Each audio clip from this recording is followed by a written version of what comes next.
Hi, everybody. My name is Cynthia, and I am curator here at Rainforest Ranch. And we're a lovely little 5 acre property outside of Maple Ridge, and we're dedicated to helping people find ways to self heal. And Peter is an amazing and wise young man. Wow, I feel about that. And I'm so honored to have him here with us this evening. He travels all over the world and teaches his wisdom. So for him to join us tonight for our little group, we're really blessed to have him. And I'm so happy you're all here. Anyway, Peter, take it away. Thank you. Peter, one moment, 1 second. Yep. Changing mics around.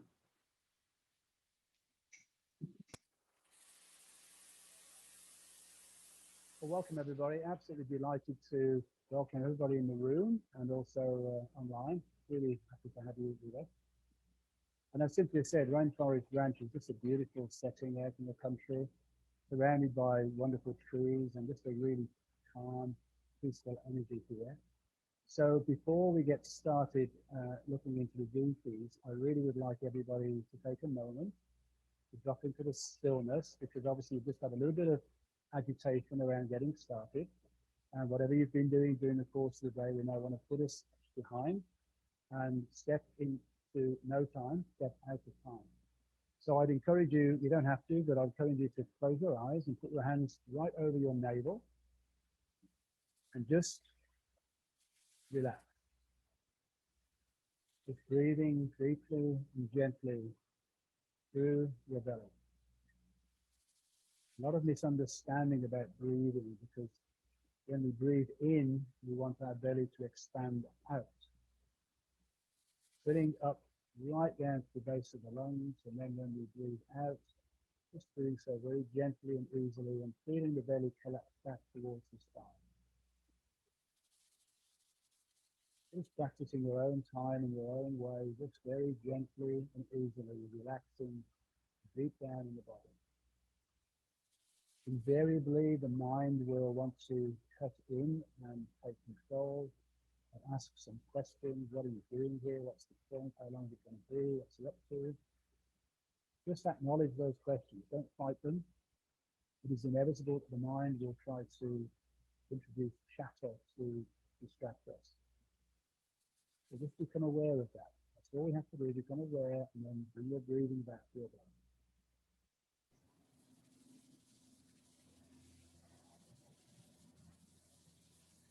And just give yourself this time, this hour or so, for your own inner journey, for yourself. This is not about anyone else but yourself and your own journey through life, your personal Grail Quest. And this is an energetic transmission. So stuff will just happen as a result of being here tonight. So pay attention to what comes up, because it will be here to show you something you need to see. And just relax a little bit deeper into your belly.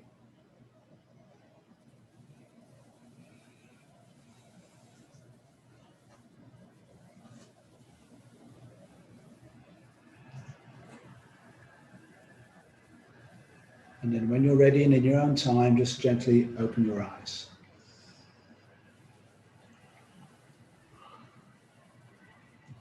Well, I hope you could feel that little bit of relaxation. Hopefully no one's fallen asleep. And I'm delighted to see no one in this room has pen and paper at the ready, because tonight is not about that at all. Tomorrow you will definitely want to have your profile. Peter, can you just ask everybody about a sound check, please? Sound check for... Just that they can hear you okay? Can everybody hear me okay? If someone can't, can you put something in the chat box? If you can, just give me a thumbs up. Yeah, we're good. Someone says echoing. Okay. Okay. Can you still hear me okay? Yeah. Okay. So this is not about taking loads of notes tonight. It's giving you an introduction to the gene keys and how they came about, and getting a deep understanding at this higher frequency level. And then tomorrow we'll be going into the nitty-gritty details of how the actual process works. And what you will want to do, if you haven't done so already, Will be to get your own personal profile overnight. If you're here present in the room, we can do that in the morning with you. But if you're on the live stream, then you will want to have your profile, which you get from the genekeys.com website. There is a link which says free profile. You go to that link and you plug in your birth information, which includes your date of birth, your location, and your time of birth. If you don't know your time of birth, what I suggest that you do is you put in noon on the day of your birth. And if you have time, you may want to look at a couple of other times, early morning, late evening, to see what sort of changes take place.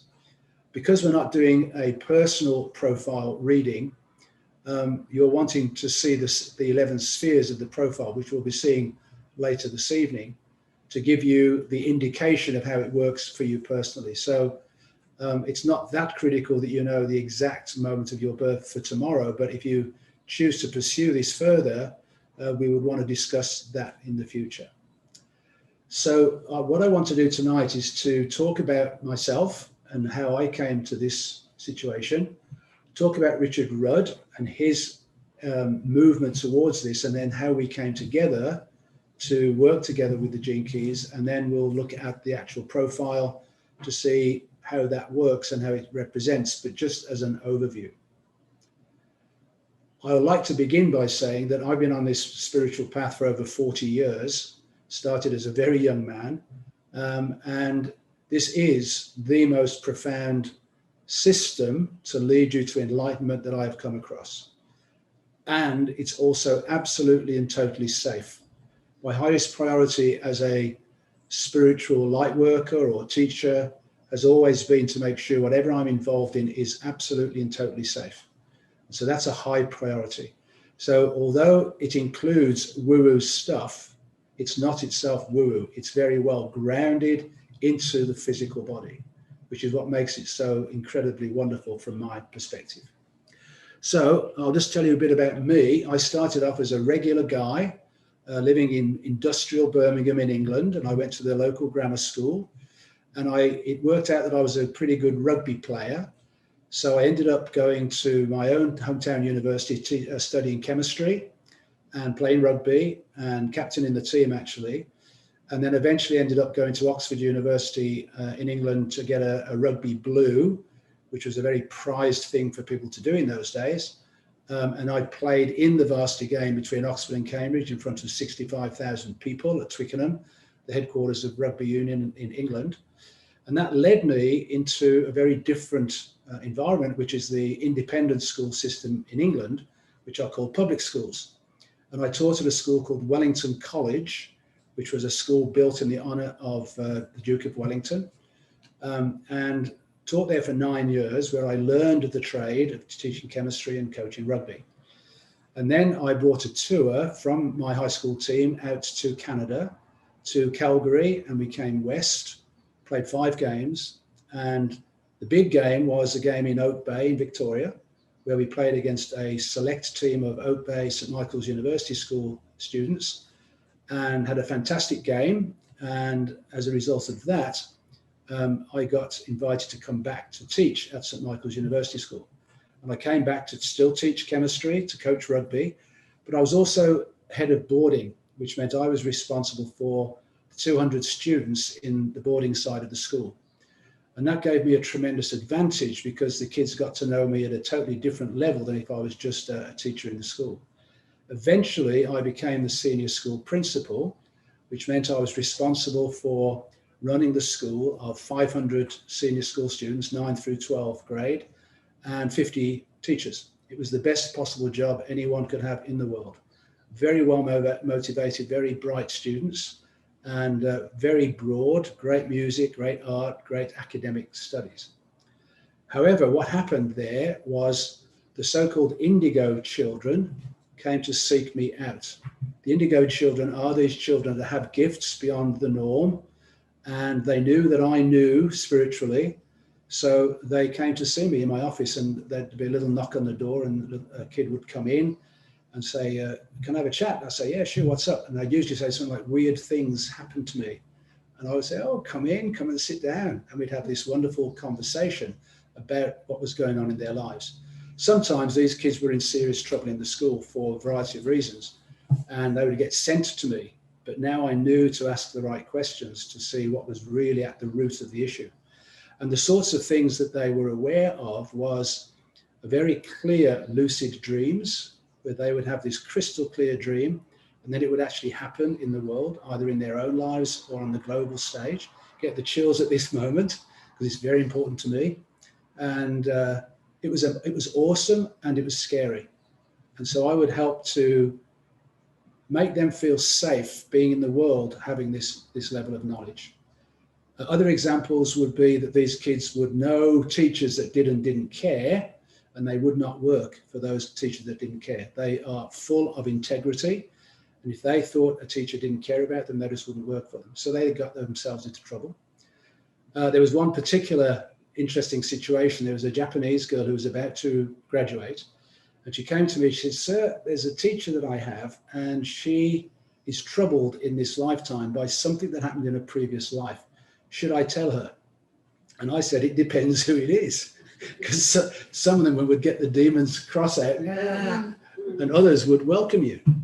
So I said, and she had this wonderful integrity herself. She didn't tell me who it was, and I didn't ask. So what she decided to do is to wait until after she graduated, so all the marks were in the book, and then she went and invited this lady out for a coffee and tell her what she knew, and the woman extremely pleased and received it well. And I had another wonderful student who had this incredible gift, which is called synesthesia, and it's in the 19th gene key, and I'm going to talk about that more either later or tomorrow, because it's the most phenomenal gift anybody can have, and it's considered a disease by the psychiatrists, but it's when your senses cross over each other, and it's the most remarkable, wonderful gift that someone can have, and it's beginning to show itself more and more as we raise our frequency in consciousness. So we're getting this bleed through to these other states and other realms. And so we can all start to embrace that potential. A really good example is telepathy. And that's now beginning to really open up. And I'm having some telepathic experiences with the people closest to me, where you just know something really suddenly and you have to follow it, otherwise it just goes away. So we're all getting this opportunity to open up to these extrasensory awarenesses. And so then I made this absolutely crazy decision to leave the best job in the world, because it was a fantastic job. And the reason I left was because these indigo children showed me clearly how our traditional school system does not work for them, because you're confined to this box of expectations of getting these certain courses and these classes and getting into university and blah, blah, blah, blah, blah. And I was the principal saying to them, why are you working so hard? Like you're going to get into a good university. Why not enjoy the process? Do your sport, do your music. And I was like the antithesis of what I was expected to do. But, I knew the kids well, and I didn't like the way the school was. Well, it wasn't just the school, it was them, it was their parents, it was their peers. The whole attitude was get the highest marks that you can, get into university, get into a good degree, get a great job, and then what? It was interesting that a number of these kids, when they were in their mid-20s, came back to see me and say, we now know what you meant, because I'm not happy being the lawyer or the doctor, the dentist, whatever it is. So I made this crazy decision to leave, and I thought I was opening schools for these kids, and it didn't happen, and it fell apart. And so now I've left the best job in the world. I've got absolutely nothing to go to. So I said to Spirit, okay, you've got me. What am I supposed to be doing? And the two things that came immediately following that appeal was, first of all, I started working with people who were crossing over, who were dying. And the reason for that, I later found out, was I was working with two very psychically gifted women and a man who was a very close friend and colleague who had died for 20 minutes at the end of a run and survived and came back. And so he had this very long near-death experience, longer than many people have ever had. And what we found out during the process was, when we were doing meditations around the bed of the person who was about to pass, with their family members engaged if they wanted to be or not. What we discovered was when they did actually pass, this man was actually escorting them across the void between this world and the next. And he was actually experiencing what they were going through in that shift. And then he was coming back. And he came back with full understanding of what happened to them. And unfortunately, some of the people who struggled the most were the dedicated Christians, because they had a belief in the judgment day. And they were terrified to face their maker having had some unrequited sin, which of course just isn't what it's like at all. If you have no expectations at all and you just open your heart, then it's just a beautiful journey crossing over. And that's what he discovered. The good news is we had to stop doing it because he was getting so blissed out, he didn't want to come back. So I thought, I can't leave you there. I can't take you over and leave you. That was the first. The second thing was I got this, again, amazing one-off experience that I wouldn't advise anybody to have. And that was to work with the alchemy at the furnace with the boiling metals and minerals. Harry Potter, that book was written by the woman who channeled information accurately from the alchemical process. There's no way she could have known what she knew just from her studies or research, because she actually expressed really clearly exactly how that process works. So there I am in up north in British Columbia, in the Caribou country, minus 10 degrees. It was January the 11th, and I'm standing there with the alchemist, and I was a chemistry teacher. I knew nothing about alchemy. And he looks at me and he says, "Are you sure you want to do this?" And I said, "I think so." He said, "Well, I have to tell you only 4 things that can happen, and 3 of them you die. We die. First of all, the metal will be enlivened. It will have its own consciousness. So it will want to jump out of the pot and plate us, and we will die. Or it will just explode and we will die. Or it will give off a poisonous gas called the white ghost and we will die." I'm thinking, this doesn't feel too good. And he said, the only thing that will save us is if the metal's consciousness and our consciousness come into resonance, and then we will go into a process where the metals themselves will transmute out of their lower states, lead, iron, tin, into gold, silver, and platinum. And we will create that with them in this process. Are you sure you want to do this? I said, yes, let's go. And I had no defense whatsoever. I think I had a pair of goggles and that was it. So I'm standing there naked. I've got clothes on, but I'm completely open.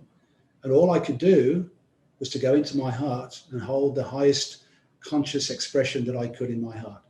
So we spent 5 hours in the middle of the night from 10 till 3 working with the metals, and thank goodness I survived. And we ended up creating this seed of gold. And the seed of gold means you've done all the hard work, and now you've just got to take it to the next level to create the actual alchemical process of the transmutation from base metal into gold. What people don't understand about the alchemy, there has to be seeds of gold in the first place for it to actually manifest. We had to stop at that point because the crucibles that you did the heating in were not very good standard at that point, trying to cut corners as usual. So they started to leak. And when you could see the metals running out of the crucible, it's time to stop. I went back crazily for a second go because now I understood much more about the process. The point of talking about this is what we are doing now in this gene key process is an alchemical process. So I was actually given the opportunity to see how it works at the most basic metallic mineral level. So I could see how that transformation took place within the metal kingdom, and then working with people in consciousness should be a lot easier. It isn't always, but it should be. But I now understood how this process unraveled. And so then I started doing some spiritual counseling work, doing some spiritual healing. And then I had my own radio show where I interviewed really good quality spiritual experts, people like Bruce Lipton, and that's that sort of quality of person, Greg Braden, and those sorts of people. So now we're in the year 2014, and I'm going to pause at that point, and now I'm going to take you over to Richard Rudd. So Richard Rudd was born into a fairly well-off wine merchant family in downtown London. And his father was a sommelier for the Queen. So they had this wine company literally a short distance away from Buckingham Palace. So his father would go into the palace to select the wines they were going to have with their big banquet meals. So Richard was supposed to become the next wine merchant.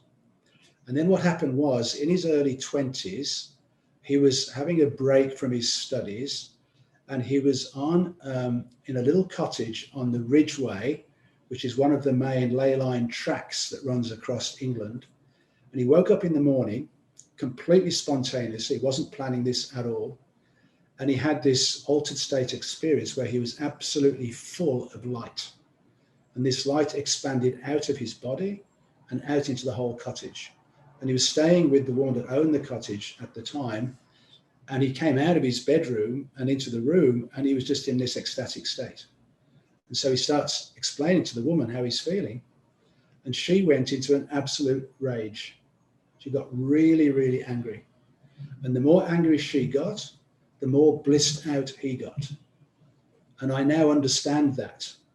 And it's because when you are in a high frequency state and someone comes in at a lower frequency state, you instantly transmute the state that they're in so that you step up into a higher frequency.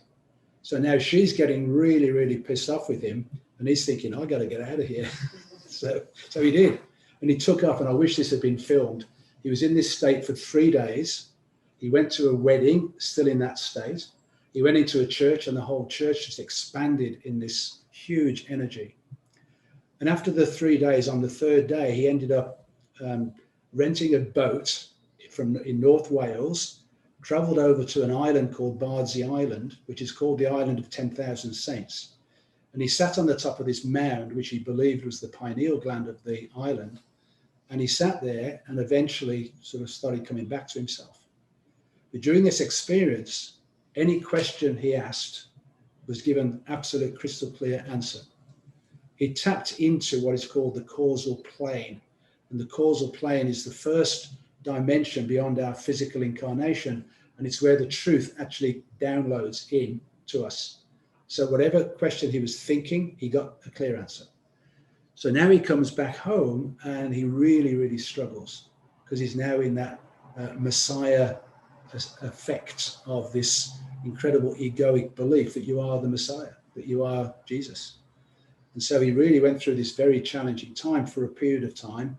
Eventually he settles back in, he gets married, has his first child, and now on this particular day, 1996, he starts feeling that feeling coming on again.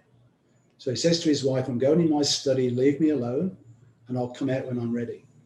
The difference was that first time he went out into the world in that expanded state. The second time he went in. And when he went into that space within himself, and he didn't emerge for 3 days again, night and day, didn't eat, didn't sleep. And then when he did come out and came back to tell his wife everything was okay, he was okay. When he went back in his study, there were all these diagrams and maps and geometries all over all the walls. It reminded me of that movie with Russell Crowe, The Beautiful Mind, very similar to that sort of energetically. So this was the gene key birth. This was the transmission of the gene keys that came through him in 1996. And it took him 7 years to put that 3-day experience into a form that we could actually work with, which is the gene keys.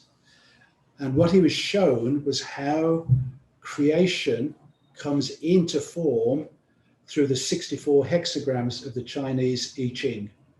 So the 6 lines of the I Ching and the 64 hexagrams are representations of the 64 codons in our DNA. And that's why it's called the gene keys, because they are the 64 codes within the genetic makeup that we live in.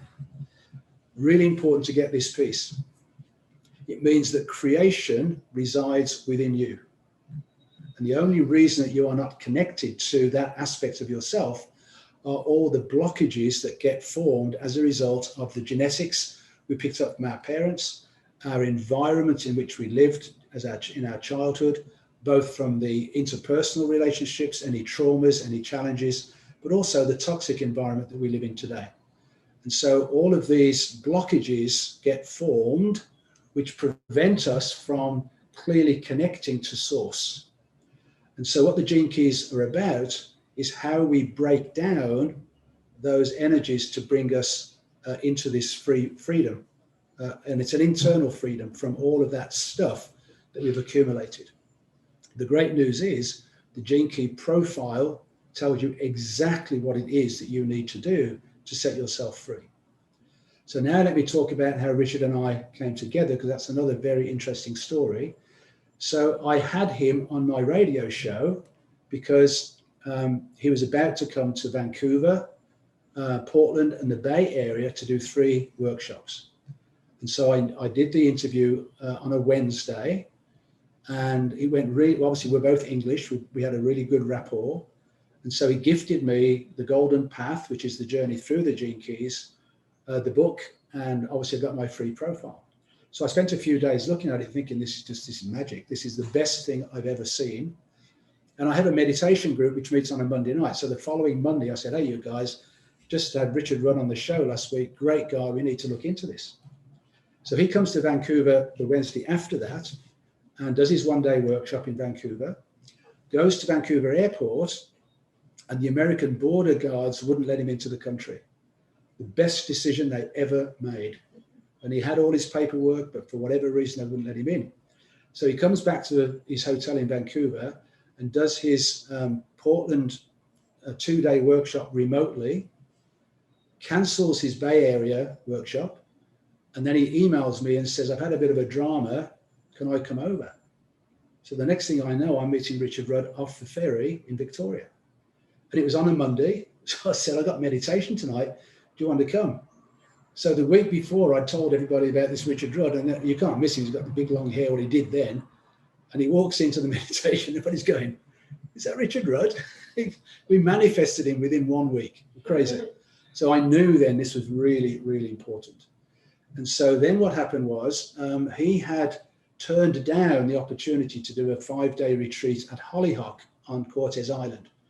But when he came through the Gulf Islands, met me and met our meditation group, he realized there was something really significant here. So he changed his mind.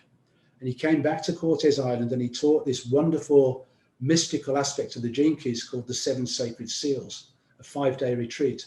And I managed to get about a dozen of us from Victoria to go to that. So we had this 5-day retreat together, and then that was the end of it as far as I knew. And then he sent me an email sometime later and he said, I'd like you to come to Romania to be part of the Venus sequence teachings, with the understanding that when we've completed that, you will go back to Canada and you'll become my main facilitator of the gene keys in Canada. So I couldn't say no to that opportunity. And so then at the end of that time in Romania, basically he just gave me freedom to go and do whatever I wanted to do with the gene keys. He trusted me that much that I would represent him honestly and accurately. And even from a financial point of view, he said, basically, we'll supply you whatever you need. You just got to make a donation back to the gene keys process in whatever you think is reasonable. That's a good deal, because the new way of doing business is through absolute trust and integrity. And so you just do what you know you have to do. And so that was the agreement. And then soon after that, after I started doing the work, this was still in 2015, they put out a call for those people who were really committed to the gene keys to become ambassadors. And there were about 110 of us at that point who decided we were that committed. And so we had to go through a 9-month period of demonstrating that level of commitment, taking it to a deeper level. And at the end of that, you had to sign what was called a Terton covenant. Now, a terton is not a well-known word, but it's a great word. And I think it's one of the most fantastic sort of Tibetan Buddhist notions you could possibly hear. And a terton is when you reach a certain level of consciousness in your life and you leave something behind connected to that level of consciousness for you to find in a future incarnation. And amazingly, I've met 2 people who found their tertons. One of them I'll just tell you about in a moment, just amazing. So the Terton covenant then was to make a commitment to the terton of the gene keys. Because Richard says it isn't necessarily a physical object, it can be an object of consciousness, which goes to sleep until such time as humanity returns to that level of consciousness, so then the terton can re-emerge. And that's what the gene keys is. So we were making a commitment to hold the sacred space for the covenant of the gene keys. And so that's what I did and have continued to do with absolute total commitment. When you make a terton covenant, you're making an absolute life commitment to something that you truly believe in. And that's what I did. So subsequent to that, I met a guy who lives on Pender Island, and he came to one of our workshops and he came to chat with me afterwards. And he said, "I've got a story to tell you." And I said, "Oh yeah, yeah." He said, "I think I've got one of those tertons." I said, "Oh, how so?" He said, "Well, my dad had this piece of glass that came out of a cockpit of an American plane that got shot down by the Japanese in the Aleutian Islands in Alaska."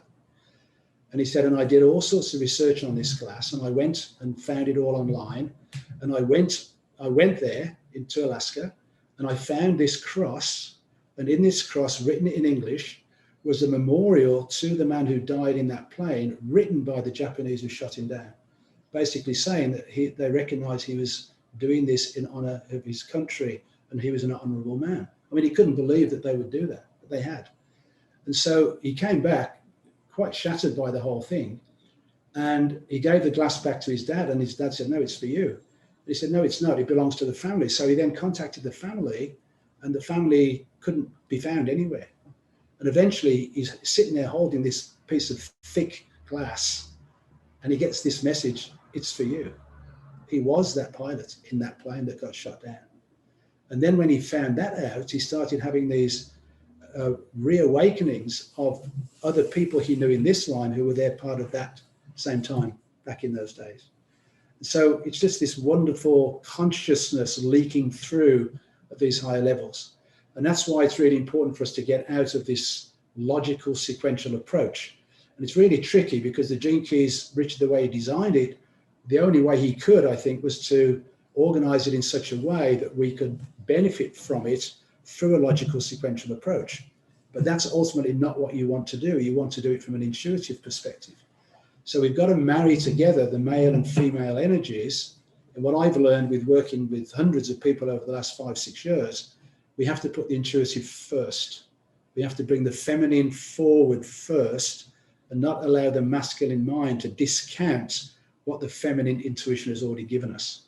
So the key thing becomes a shift, because all of our educational system was based upon the male analytical mind running the show and the feminine being squashed. And now it's about the feminine returning, and you can see in the world it's happening. And quite remarkable this week that the Governor General of Canada is an Indigenous woman. It's a fantastic thing. I don't even know who she is. It doesn't matter, because the signature frequency is we are now honoring the feminine. And I really hope that she will be someone of integrity that can make a difference in our country. So the feminine is coming back in its full blossoming, which is fantastic. But we all need to allow our feminine mind to take over through the gut, through the intuition, and really and following and trusting that much more than we have done so far. So the journey continues. It's a never-ending journey. It is your own personal Grail Quest that you are on. And no one, including Richard Rudd, can do your journey for you. Only you can do your journey. So we are here as wounded soldiers on the road, supporting each other in whatever way that we can. But you have to do your own journey. So the work I do is to open the door for people into their own potential, to see where they're being held back and where they can move forward in their lives. Actually, that might be a good place to break, Mark, and just see if anybody has any specific questions about that story. Okay, before we do that, I want to make one small change so Yep. I don't get feedback, because I'm sitting here thinking. Just give me one moment.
and look at the 16th gene key, because it's the same key, but Yeah. obviously coming from a different contextual background. Right. But it's a useful thing to do. The nice thing about the gene keys is it doesn't exclude anything. You can bring anything into it and it works. Yeah. And that's why it's beyond any religion, any science. It's the real, true synthetic consciousness. Yeah. All right, we're good.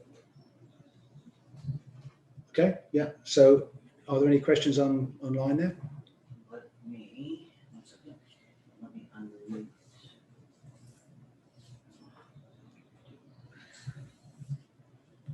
Questions online. Okay. Here we go. Any questions online? So you'll have to unmute yourself, folks.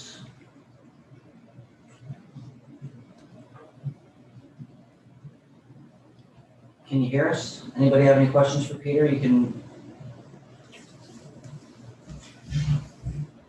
ask again, Peter, please. No? Okay.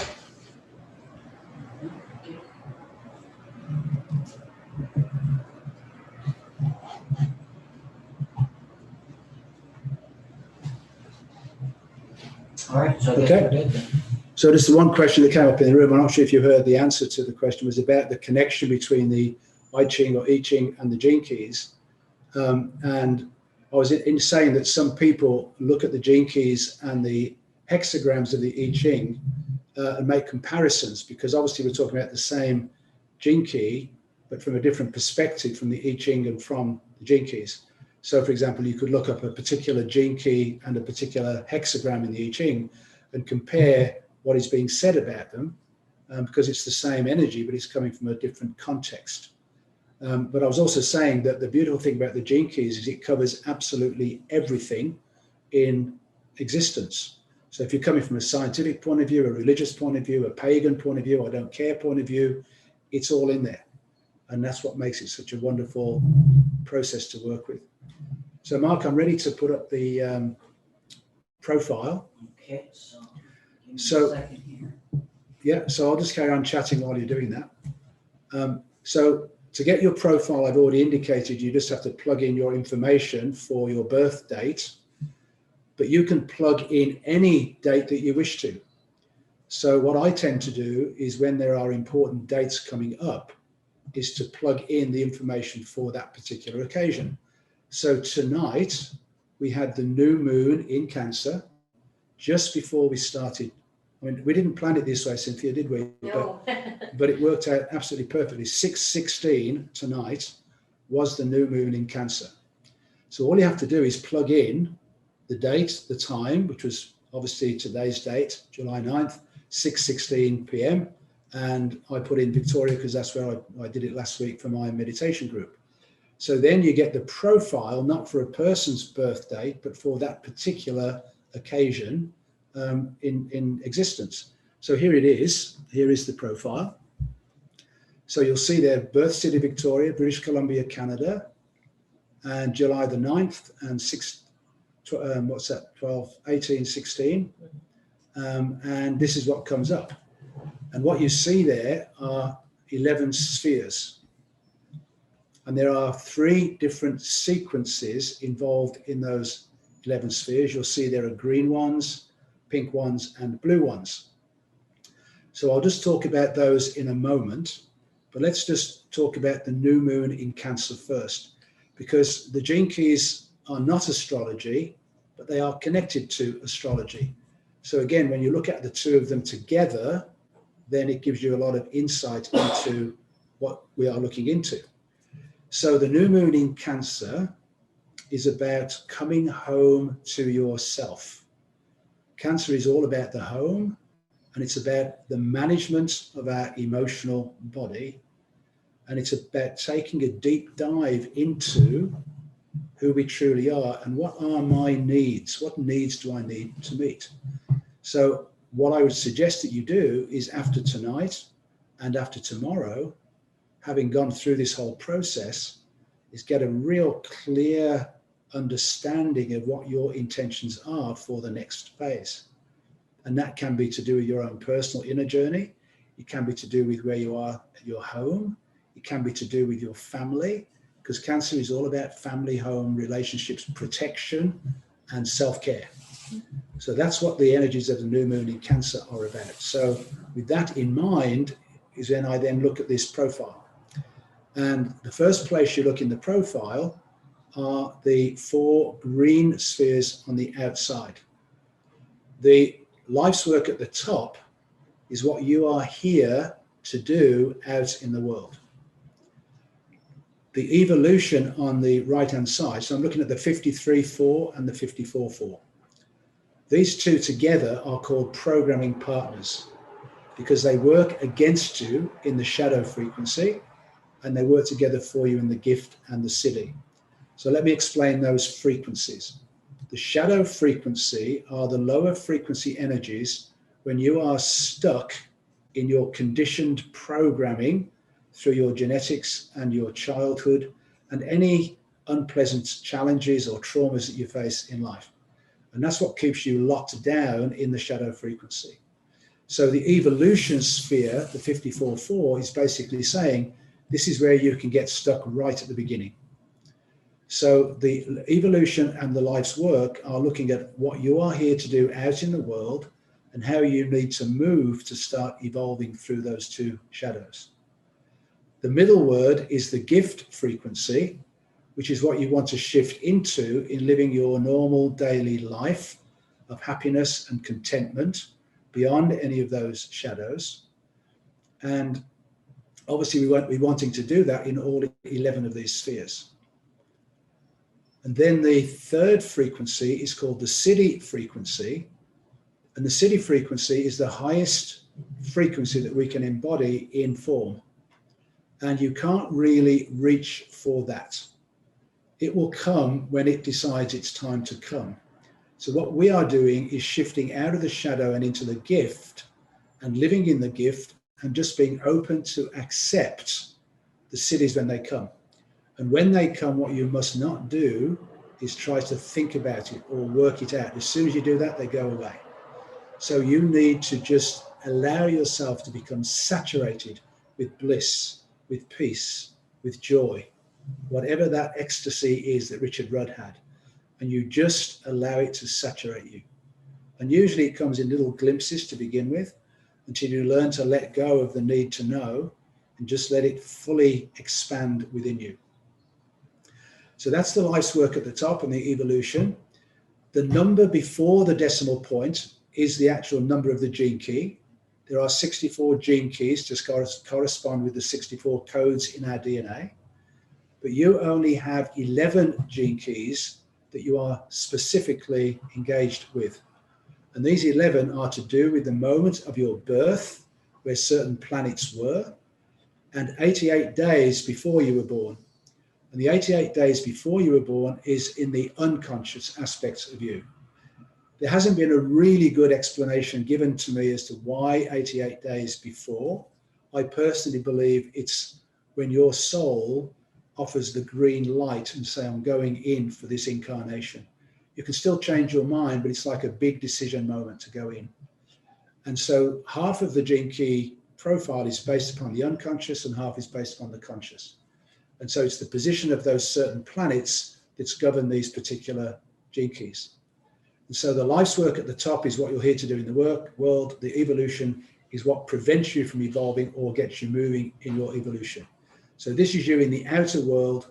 It's called the conscious challenge because you're deciding to do it. You're starting the journey. You're off on your Grail Quest. Now, what's really neat about this for me is that today is the new moon in Cancer, which is all about new beginnings. A new moon is always a new beginning. And right at the top of our profile, synchronistically, we have the 53rd gene key, which is all about new beginnings. So we've got a new beginnings, double whammy, double hit tonight. So this is why it's so important for you to set the intention for the next phase of your life. And you don't have to do it tonight because the new moon always remains present for 3 days. So you can wait until Sunday, Monday before you really decide what that intention is. But when you set that intention, you need to be really clear on what it is because it is going to manifest. So you've got to be really crystal clear on what that intention is.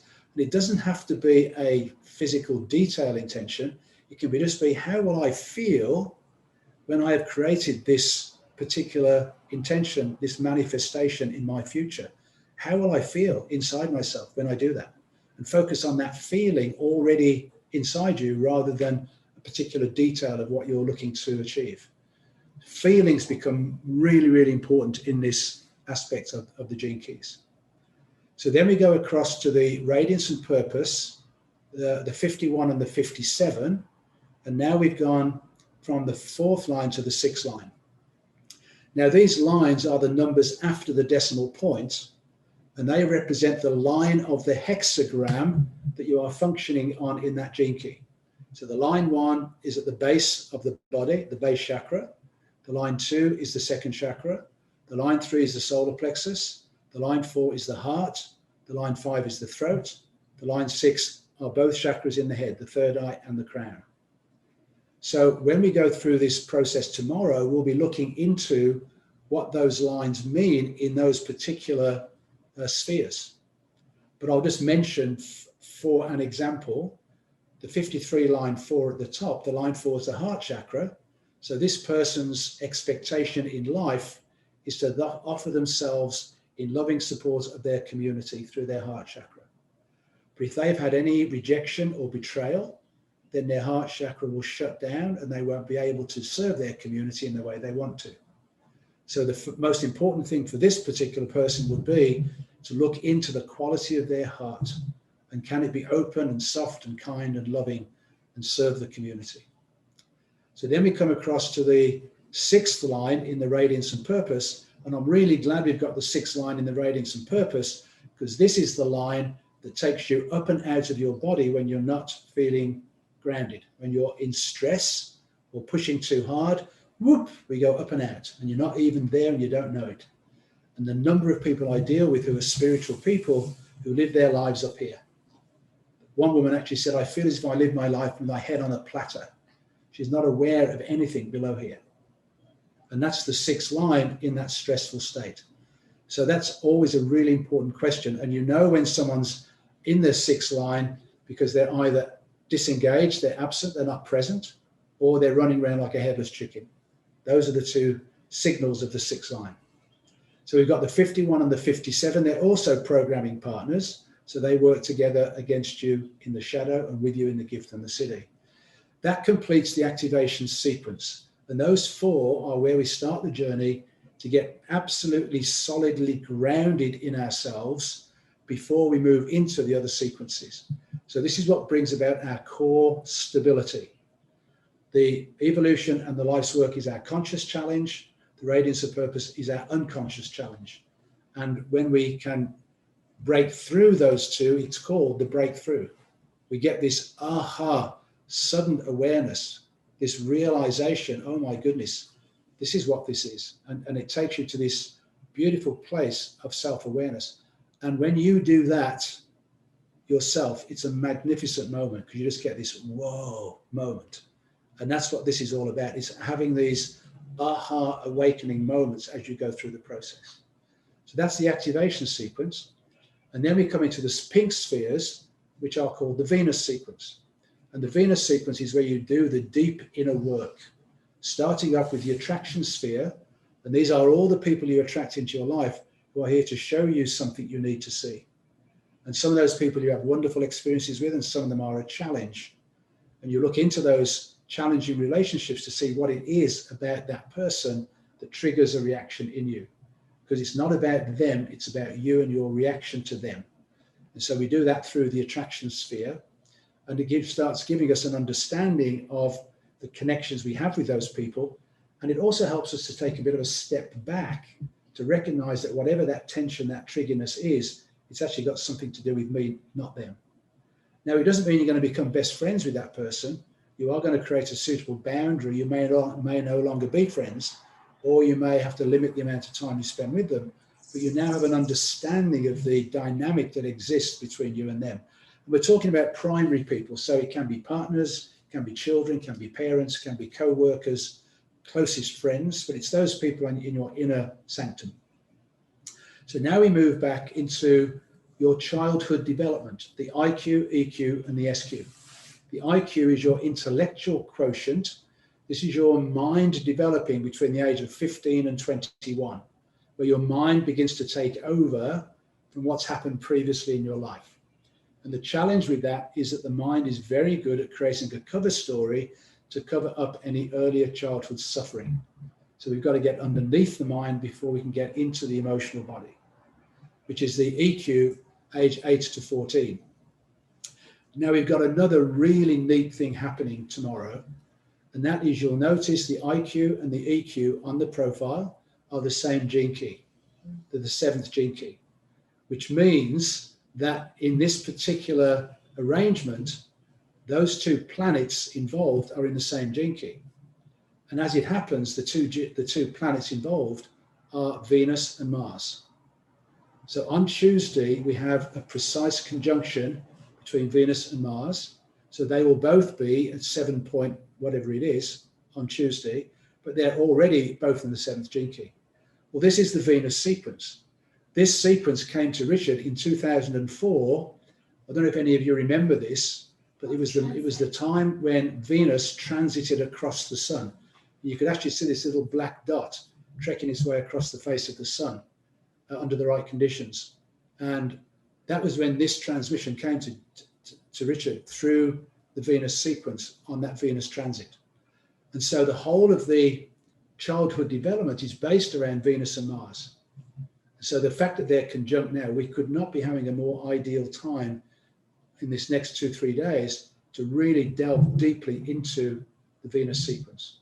So then the EQ is about our emotional development as a child, age 8 to 14, and the IQ is our development through our mental body. So what we do then is we look very deeply into what was happening to us in our childhood during these times to see how whatever happened impacted us. And typically when I find people with a very shadowy EQ, it's often got something to do with moving at a critical time in their life where they've established themselves, they've finally got their group of friends, and then suddenly the family moves to some godforsaken place. They don't know anybody and they feel totally isolated, and they don't know what to do. And so it causes not only the isolation, but the resentment towards the parents for making them move. So it's that sort of thing that comes into the EQ. There can be many different things, but that's part of it. Then the SQ is the spiritual quotient. This is the first 7 years of life, from the moment of your birth to the moment of the age 7. And this is when you embody yourself into form. So you're taking all of the experiences of early childhood to form this physical vehicle. And so it's called the spiritual quotient, but it's really about, you've got a low battery running there, Mark. I'll plug something in. Can I carry on? Okay. So the spiritual quotient then is about how you create this childhood in a physical body, having come from spirit. And sadly, most illnesses and diseases that anyone is going to have come through the genetic lineage, which comes through the next sphere, and then whatever happens in that early childhood, which either creates the manifestation of that illness or not. So one of the journeys that we do in going back through that SQ is to go back to before the first corruption in your life, back to your absolute naive, childlike innocence before anything corrupted you. And so that's part of the journey back through the SQ. What we're ultimately doing in this journey is to open ourselves up to love. That's what this is all about. And it comes in the SQ. And when you can open yourself up to love, then you can take the journey back to the vocation, which includes the core wound. And this is the deepest wounding that you carry. It's the moment of your conception when your parents imprinted into you the sacred wound of your ancestors. And it can come along a father's line, mother's line, or both.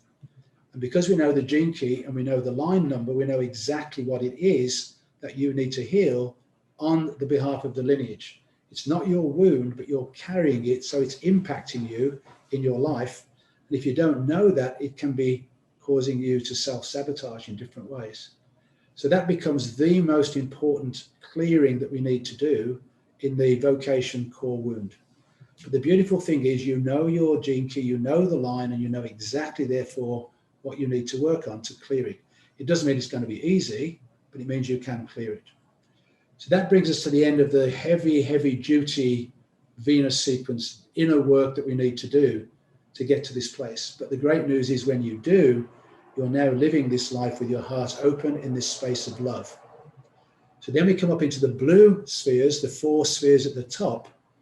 And now that deepest wound that you had has now converted into the greatest gift that you have. It's all within the same key, which is now your vocation in the blue part of that sphere. So now this is how you bring yourself back out into the world, offering yourself in service in the way in which you live your life from now on. And that includes your own personal prosperity and abundance. So the vocation is what you're actually going to do in your world of work, which could just be in service. It could be your actual job, but it's how you operate out in the world in service. And then that leads into the culture, and the culture are the people and circumstances that are now going to come into your life to help you fulfill your work out in the world. And so the culture is the place where you learn who and how you best work with when the synchronicities start really showing up and showing you what you need to do to go in the right direction. From the culture, we go back to the very top. We don't go to the pearl next. We go back to the life's work. But now you've gone around this whole journey, and now you've done all the inner work, and now you're really clear on who you are and what you're here to do in the world. And now it's called your brand. It's your personal brand. And this is how you now represent yourself out in the world. And then you come down to the final step, and that is the pearl. This is where you get your final contentment in life, the harvest for all this work that you've done. And it's what brings you into this state of absolute beautiful flow. Now, again, I'm absolutely delighted in this particular gene key because we have the 55, line 2. You'll see there it says line 2, recognition. And that means from this point today, in this particular circumstance, this person is going to be recognized for the great work they do in the world.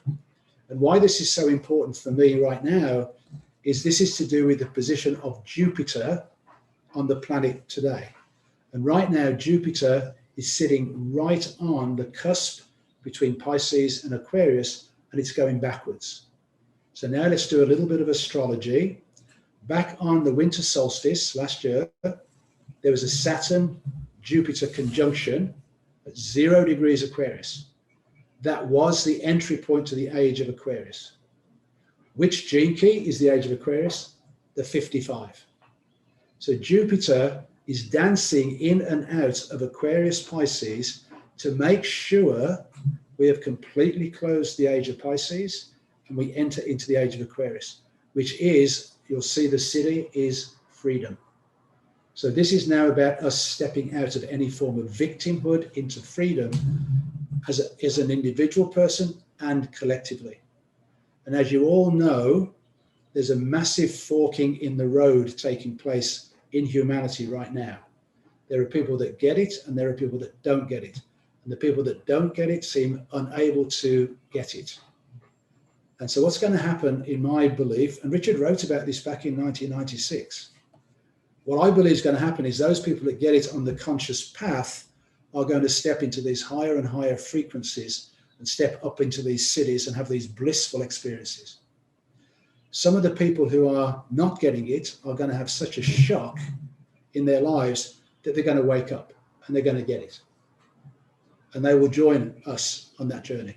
And one of our roles is going to help them understand what the hell's just happened, because they have no clue. And there are going to be some that are going to stick with that not knowing. And I don't know exactly what that's going to look like, but I know there is going to be a dimensional shift through this time. And what we must not do is do the work for anybody else. They have got to make those decisions. And it's really hard sometimes when it's family members who are stuck and you say, why can't they get it? Why can't they see this? That's the level of conditioning that they have. And there's no point arguing, as you've probably found out, because they're just not going to get it. So you just got to let it be, hold the highest frequency you can for them, and hope and pray that they will ultimately get it.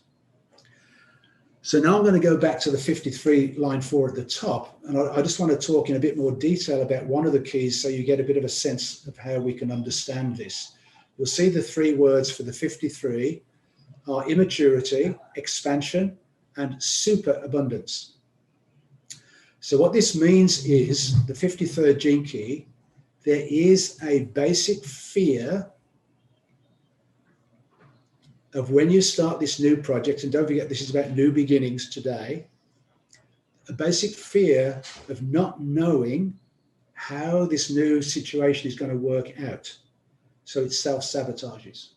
So one of the things I would really encourage you to do over the next couple of days is to really think deeply, really honestly with yourself. Where have I self-sabotaged in the past?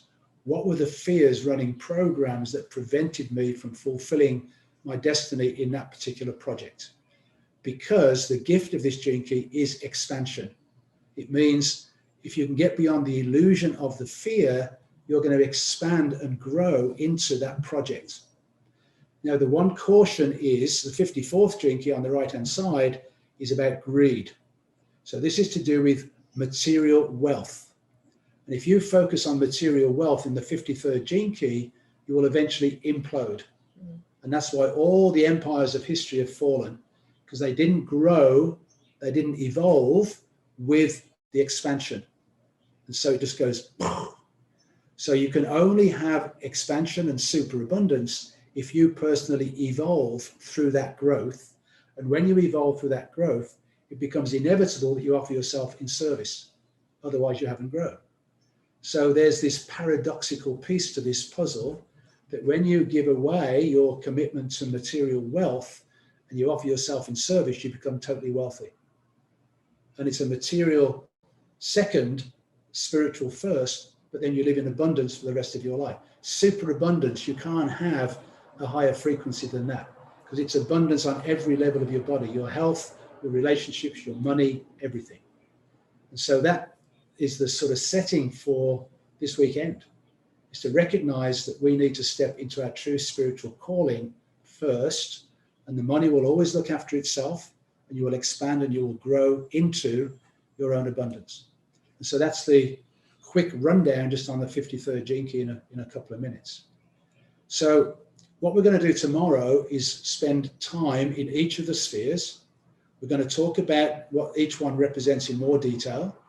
We are going to look at all 6 lines in the different gene keys to see what they represent through the hexagrams. And then we'll use this particular profile to look at some specific gene keys, as I just did with the 53. Now, there are 1 or 2 gene keys which are more significant than others. One is the 55.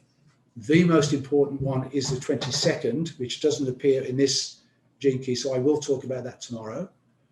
And I personally, this is just me, not Richard, I'm really, really confident that 2 of the most important gene keys at this time are the 14 and the 41. Note they're inverse numbers of each other.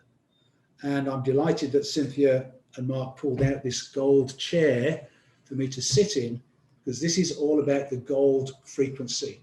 Remember, I studied alchemy, and this is not about gold metal. It's about the gold frequency, which is the highest frequency that we can currently work with. And so I'm going to definitely be talking about that gene key tomorrow, because I believe it is the secret to this all ending up in a most beautiful way. And I personally have absolutely no concern whatsoever about the future. I am paying attention. I'm witnessing all that's going on in the world. But I am very confident this is going to end up in an absolutely most magnificent way in a very short time. And there's going to be a lot of chaos between that now and then. And our job is to hold to our highest frequency and centered calmness, centeredness, certainty within our physical self to ensure that we step into this new energy. And the final thing I want to say before we check up any questions that want to come in is the big misunderstanding about spiritual enlightenment, because there's a strong belief in the spiritual communities about going up and out and having experiences in the astral realms, the spiritual realms, whatever you want to call them. That is not it.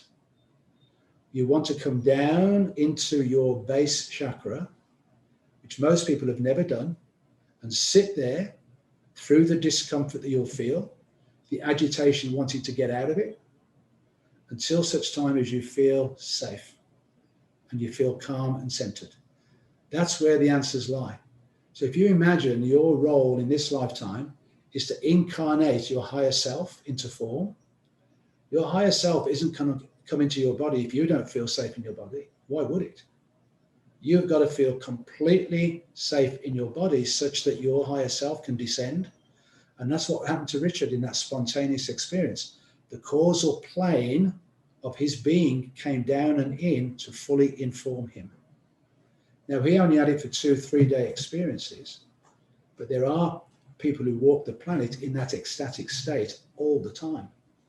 One of them was a wonderful woman called Ananda Mayi Ma, who heard monks chanting at the age of 3, and she was in that ecstatic state for the rest of her life. So anybody that came into her force field experienced that state of ecstasy.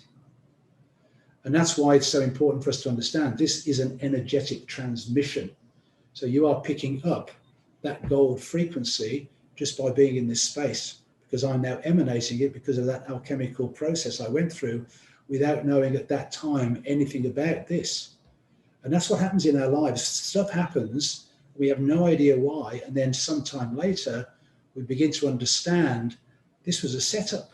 I was set up right from the beginning. This was all part of my journey to get me where I am today. So whatever struggles and challenges you've had in your life, they were all there to help you evolve to this place. And you are total success stories. Have no doubt about that. You wouldn't be in this room. Just think about this. How the hell did we manage to all incarnate at the same time to be on the planet at the most significant time in this human planetary history? It's absolutely amazing. And here we are in this room. So congratulations, you've arrived, you've made it. And now you can really, really go full on in total confidence that you're on the right track. Okay, Mark, I think I'll call it a day there. All right. Well, Any questions in the room or online? Before we do any Q&A, everybody online, just give me a second. The sound is going to go off. I'm just going to tweak a couple of things because I think I just might make it better for all of us. Just 2 seconds. Sorry, I'm gonna walk this way. Yeah. No.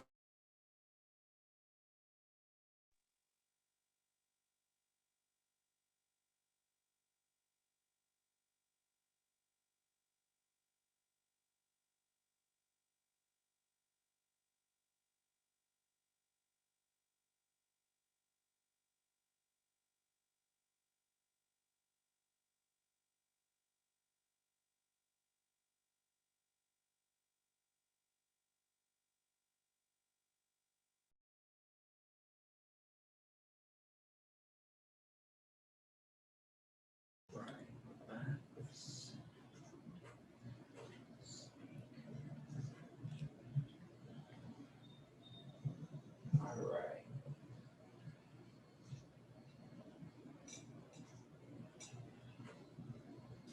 Okay, we should be good to go. Okay, can you all hear me? Let's make sure we Yes. hear you. Yeah, I'm getting the thumbs up. Thank you. Perfect. Sound's going to come out of that. Okay. So any questions? Over to you, Mark. Well, we do have some questions in the chat. Oh, Peter, good. Before we get started, Amy was asking about which one is the core wound, and she said about vocation. I think you can see them there. And she's trying to follow along. So she was just having a hard time. Yeah, I'm getting the thumbs up. Thank you.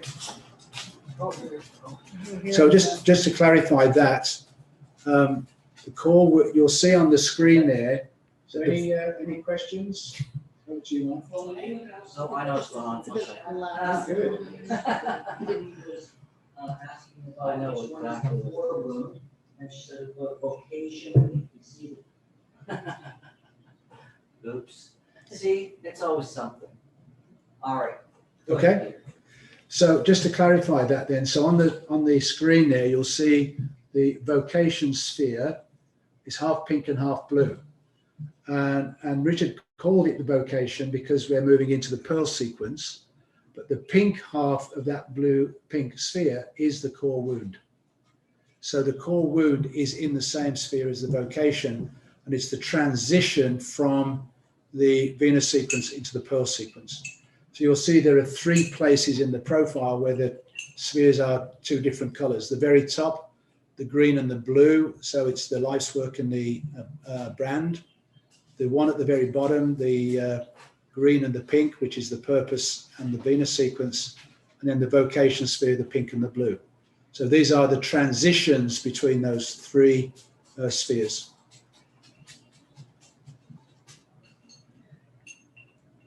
Is there another chat box question there, Mark? Yeah, I'll tell you in just 2 seconds. All right, we do have some. Okay, so what was that question you just asked? That was the vocation core wound. Okay, so Amy has another question here where she's asking, will there be an overview about how to read your chart? Well, that's what we're doing tomorrow. The whole day will be about that. So it's really important that you have your profile in front of you, because I'll be talking about the lines in your particular profile, but I won't be talking about the gene keys because there are 64 of them, 64 times 11 times the number of people, that obviously can't be done. And so the answer to that, thank you for reminding me actually, is Richard's book. This is the one thing, if you really want to pursue this, you will want to do, is to get this massive tome called the Gene Keys. Now, this is the super duper hardback cover, which is very expensive, that Cynthia committed to getting. The actual present book is a softback book. It's over 500 pages, and it's a dark blue cover with 64 dots on it. And it's an explanation of all 64 keys, the shadow, the gift, and the siddhi. So it doesn't talk about the lines at all, but it's a very rich and beautiful explanation of each of the gene keys and those 3 levels. And Richard himself went to university at Edinburgh University in Scotland and studied English literature and poetry. So he is a poet. And just to prove that, with Cynthia's permission, because she got the hardback super duper book, she has a little quote from Richard in the front of the book. And this is Richard's quote. "The echo of heavenly words resounds in the hall of your holy mind." Isn't that lovely, Cynthia? That's beautiful. So this is a superb reference book, and you don't read it like a book. You read it in the order of the keys, as we will discuss tomorrow, as we just went through. So you only look at your 11 keys in those particular spheres. So a combination of what we're going to do tomorrow and working with the book is essentially what you need to do initially. There are other courses that you can do if you choose to, but this will give you a real good starting point. This is basically a 9-month journey. It's like a gestation period of going through that 3 sequences and the 11 gene keys. And then it's ongoing after that. And so I'm always checking up each year when each gene key gets illuminated for a few days. I check into that gene key to make sure I've got it all. Hope that answers that question. And there are a few questions in the chat here. Yeah, Peter, carry so on. I don't know how you want to. That's fine, carry on. Okay, so you answered that one. Mika says she just got the book, so interesting. Thank you for the talk. Let's see. Got that.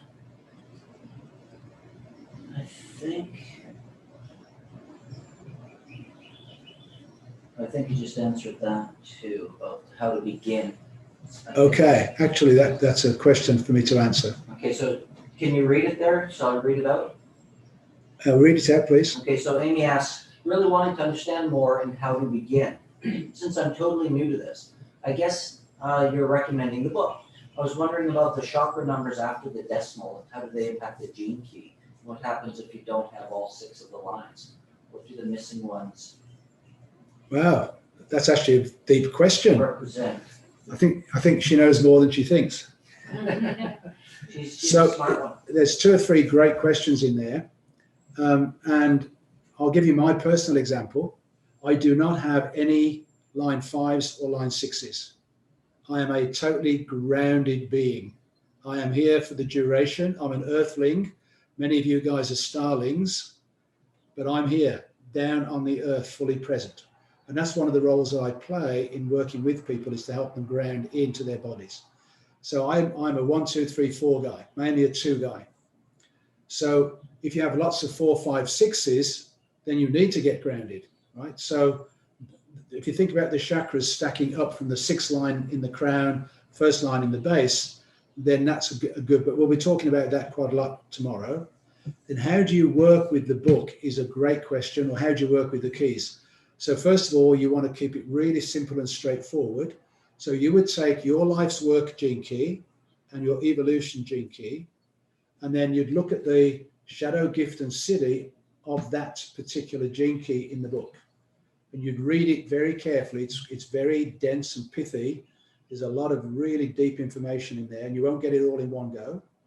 So now you're in your IQ. So now you're getting the intellectual understanding of what that gene key represents. So you're now getting it on a mental plane.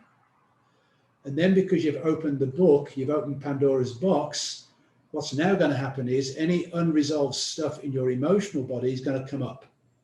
So now you start paying attention to when you get emotionally triggered. So now you've got the mental understanding, and now you're getting the emotional clearing of the trigger. And that can take a long check of time. It depends completely on how deep it is.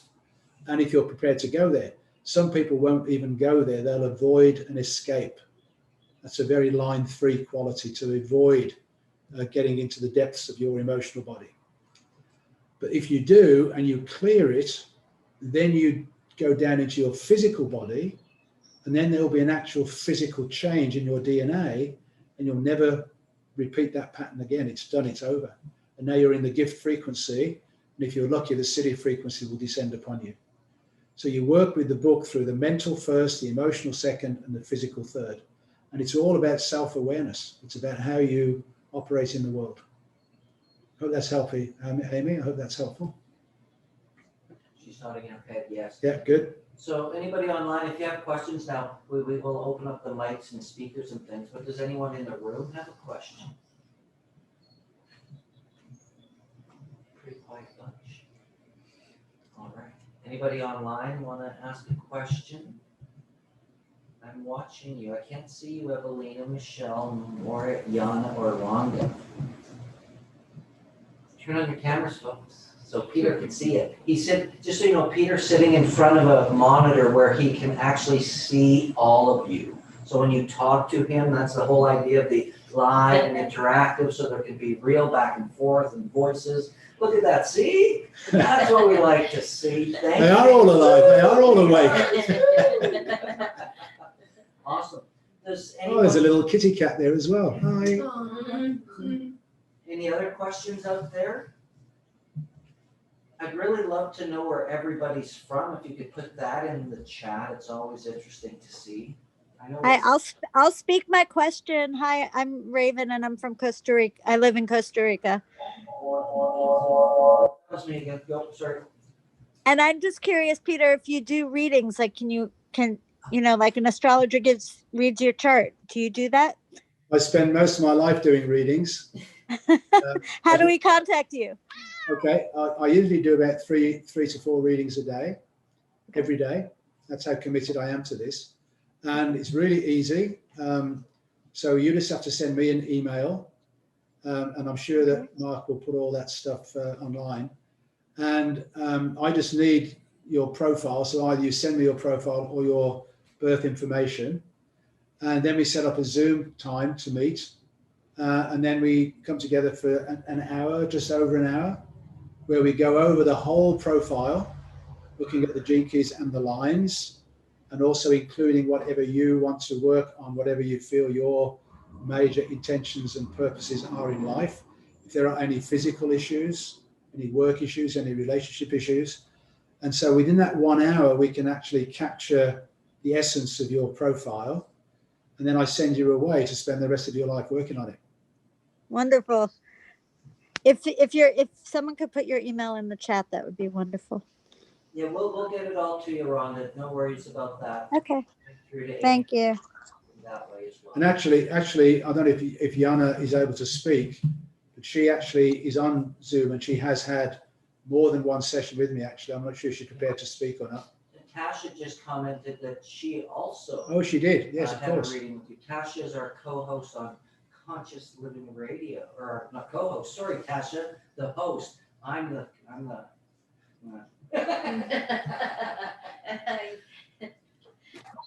Can you hear me now? Yes. Peter, it's Jana. Oh, hi. Hi. I just typed in the chat that I wanted to let people know I've had consultation with Peter and numerous consultations and readings and sent many people his way. And I can't say enough about his insight and how illuminating it is, how on point and just, really, really beneficial and valuable in my life. And like Peter, it's of all the things I've journeyed and looked at, this is where I've landed in terms of where I find the most guidance. So just wanted to share that. Thanks, Jana. Can I say something? Can you guys hear me? You may. Okay. Yeah, having the reading, I've got to say it's such a deep validation of what you already know. And so for me, as I experienced that with Peter, I didn't feel separate from the information that I was receiving. It was very much going, oh, I get it. This is it. Everything made sense. And it validated, as I say, what I know and where I'm going in a way that was so clear, because it's verbatim. I mean, there were words that were being used that are words I had just used. It's so uncanny and powerful. So I highly suggest you try a reading. It starts, if you're new to it, it just starts the ball rolling so it all makes sense. And then it's, of course, the journey, which is exciting. Thanks, Tasha. Mm-hmm. So just one of the things to also appreciate is I've been doing this now since 2015.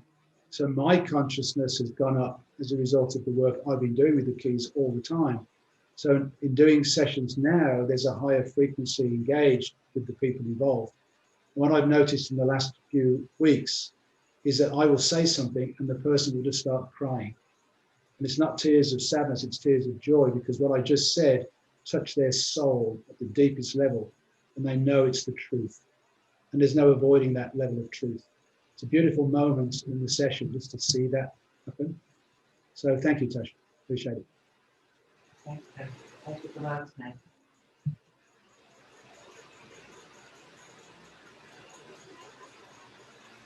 Anyone else?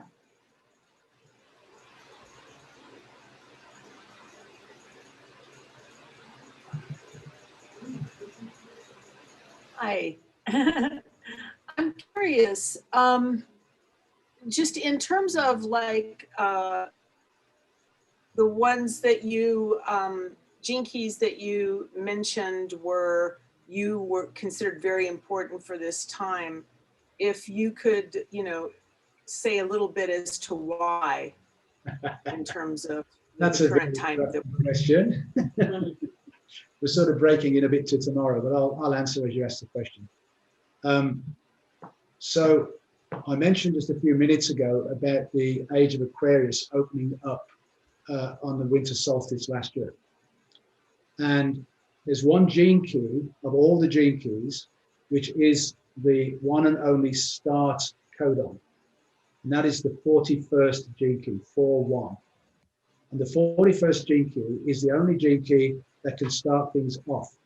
So in our biology, if that code isn't at the start of a DNA sequence in our molecular biology, that event cannot happen. So the 41st code must be there at the beginning. So if you have the 41st gene key in your profile, It means you are a start codon. It means you start things off. You have it, Cynthia, don't you? I'm remembering, yeah. It means you start things off. And because of that Age of Aquarius entry last December, there was this opportunity for us to step into the Age of Aquarius through that 41st gene key. Now, what most people didn't realize or understand was that Saturn-Jupiter conjunction, they're both slow-moving planets. So it wasn't just happening on that day. And I know people went out to try and see it, the conjunction, which some people did. But that conjunction stayed as a conjunction for quite a long time. And then on January the 10th in 2021, there was a triple conjunction. So the Jupiter and Saturn were still together, and now Mercury joined them. And then on the 21st of January was the day that the sun illuminates the 41st every year. So from a gene key perspective, the 41st gene key on January the 21st is the beginning of the new year. So there was another opportunity, Saturn, Jupiter, Sun together, to step into this new energy. Right. So then the next question before you ask is, how do you do that? Whether you've got the 41st gene key or not. So I'll continue because it's really important, I think. First of all, there are two ways to do it from my perspective. The first one is in quiet contemplative meditation.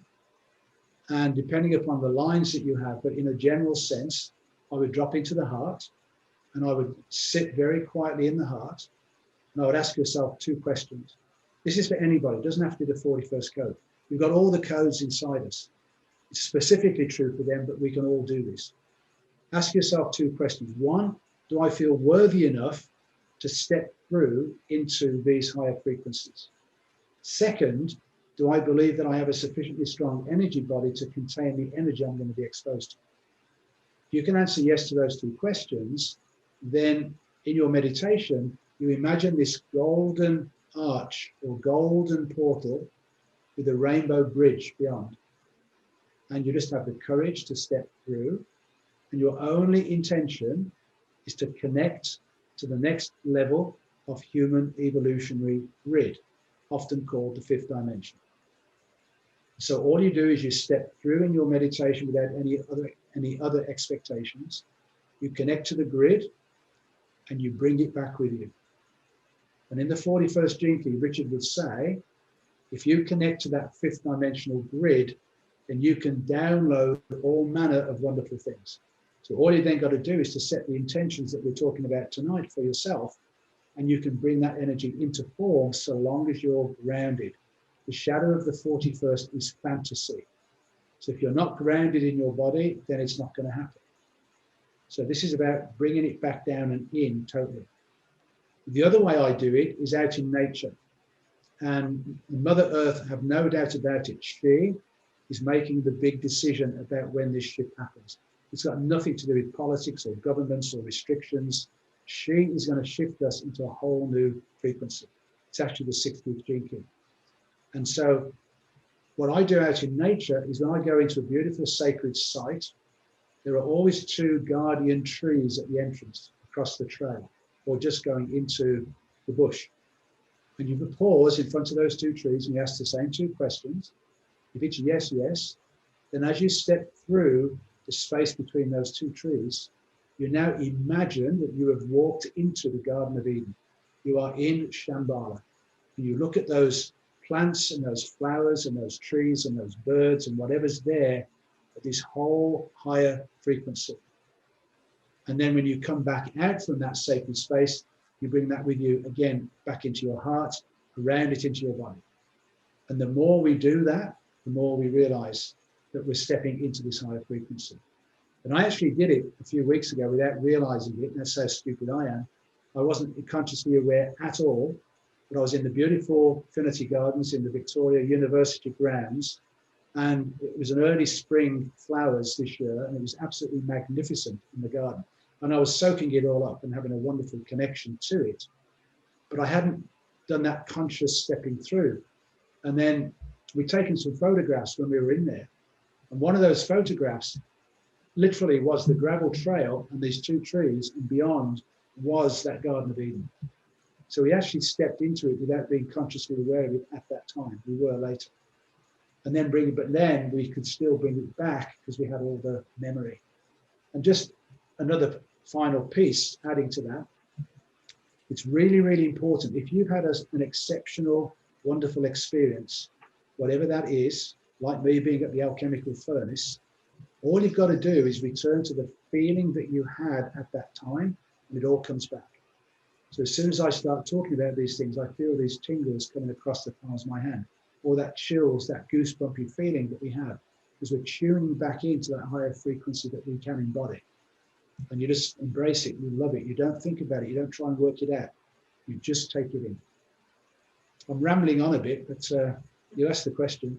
So the other gene key is the 14th gene key, and I'll just very quickly say the 14th gene key, the Siddhi, is bounteousness.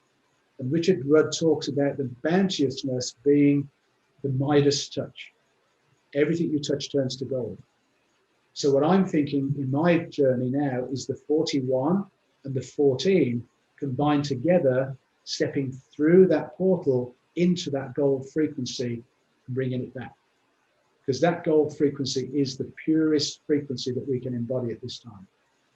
And I have had sessions with people recently who've got both, which is just fantastic.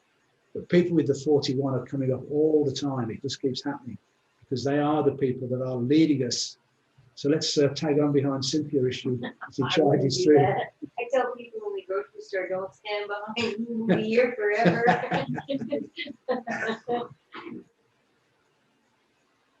Okay. Any other questions? You guys are pulling a lot out of me. It's good. Yeah, the money for it. The quality of question dictates the quality of answer. Any questions in house?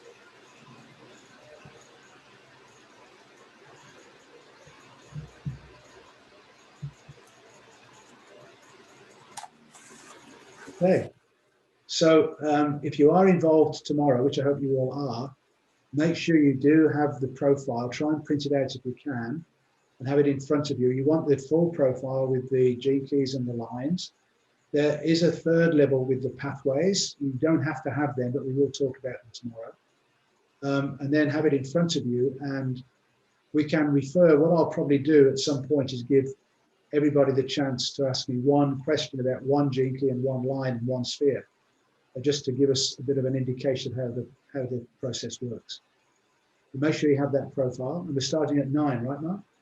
We are. Okay. And if you have any friends that want to be involved, the recording will be available afterwards once we've downloaded and Mark has got it all sorted out. Oh, Michelle asks, I meant what Peter said to ask yourself. The 2 questions. 2 questions, yeah. First question was, do I feel worthy enough to step through this portal? Because a lot of people, because of their early childhood, particularly the EQ, have lack of self-worth problems. And so they don't believe that they are worthy enough to do this. So that's the first question. Second question is, do I believe that I have a sufficiently strong energy body to contain the energy I'm going to expose myself to? So if you can say yes to both those questions, then you go straight ahead. If not, then you do the inner work until you do feel capable. Okay? Is there a question you wanted to ask me? I'll ask it out loud.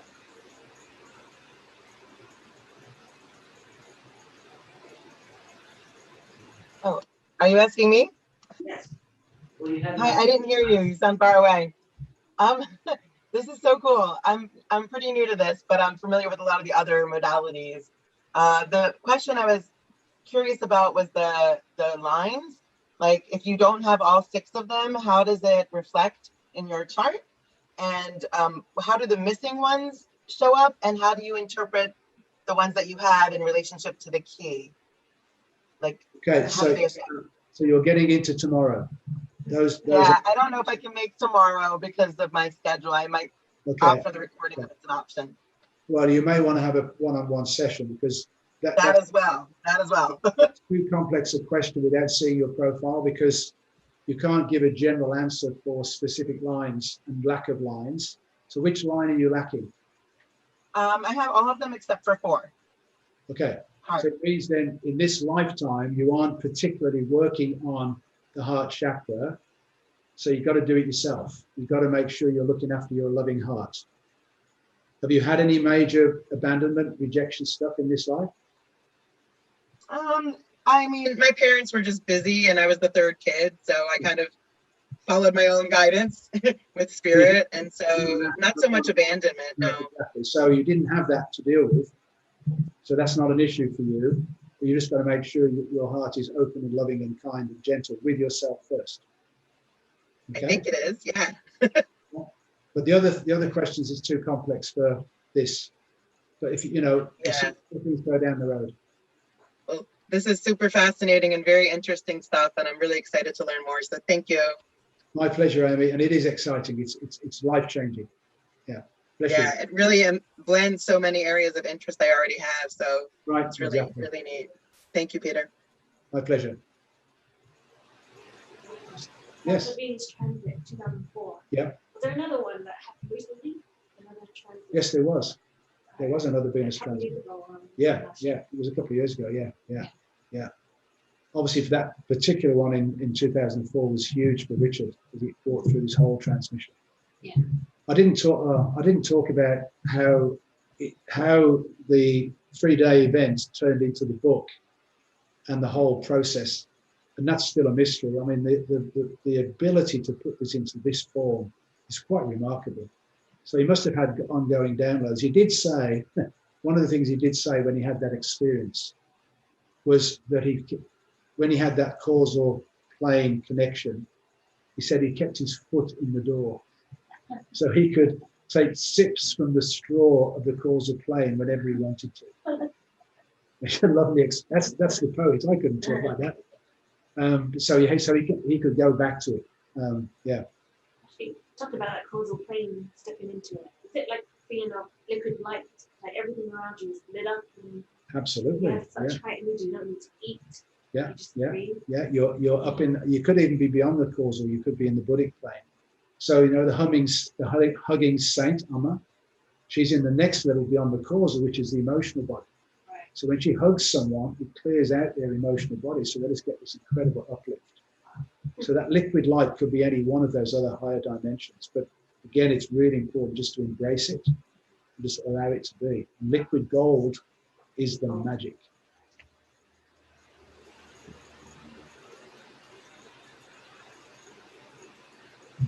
Okay, Mark, I think we're about done. All right.